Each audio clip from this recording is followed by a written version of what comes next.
श्रीरामपूर शहरापासून 25 किलोमीटर अंतरावर असणाऱ्या भामाठाण या ठिकाणी जाण्यासाठी संगमनेर नेवासा हायवे पूर्वेकडे जाता काही अंतरावर श्री क्षेत्र अडबंगनाथ या प्रसिद्ध देवस्थानाची कमान दिसते। तिथून आत जाताच 3 किलोमीटर अंतरावर हे ऐतिहासिक देवस्थान आहे। नवनाथातले गोरक्षनाथ यांचे शिष्य अडबंगनाथ यांची तपोभूमी व कर्मभूमी आहे। याच ठिकाणी अडबंगनाथ महाराजांनी 12 वर्षे तपस्या केली होती। ज्या शिळेवरती तपस्या केली गेली ती शिळासुद्धा येथे उपलब्ध आहेत। यामागील इतिहास असा की भर दुपारचे ऊन कडकडत होते। शेतातील औत सोडून माणिक नावाचा शेतकरी निंबाच्या सावलीत बसला।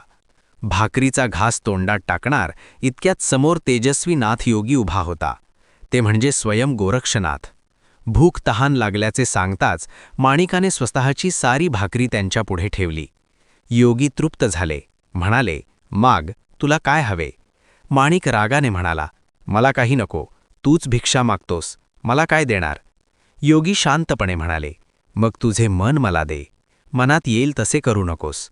क्षणाचाही विचार न करता माणिक म्हणाला, दिलं, माझं मन तुला दिलं।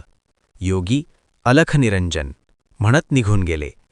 थोड्या वेळाने माणिकाला घरी जाण्याची इच्छा झाली, पण त्याला आठवले, मन तर दिलं आहे, मनात येईल तसे करायचे नाही। तो जिथे उभा होता तिथेच थांबला, पायाखाली शिळा, डोक्यावर औत आणि दृष्टी स्थिर। माणिक हल्लाच नाही। दिवस गेले, महिने गेले आणि तो अन्न पाण्याविना त्या शिळेवर उभाच राहिला, पूर्ण 12 वर्षे। सीतेच्या विरहाने राम आणि लक्ष्मण दोघे एकमेकांच्या गळ्यात पडून या ठिकाणी रडले। त्यांच्या अश्रूंनी माती पवित्र झाली आणि शिळा तयार झाली।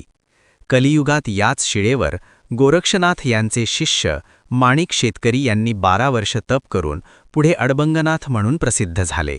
हा व्हिडिओ जर तुम्हाला आवडला असेल तर कमेंटमध्ये नक्की कळवा आणि अशाच नवनवीन माहितीपूर्ण व्हिडिओज तसेच ताज्या बातम्यांसाठी स्वराज्य समाचार न्यूज 24 ला सबस्क्राईब करा आणि लाईक व शेअर करा। धन्यवाद। जय हरी।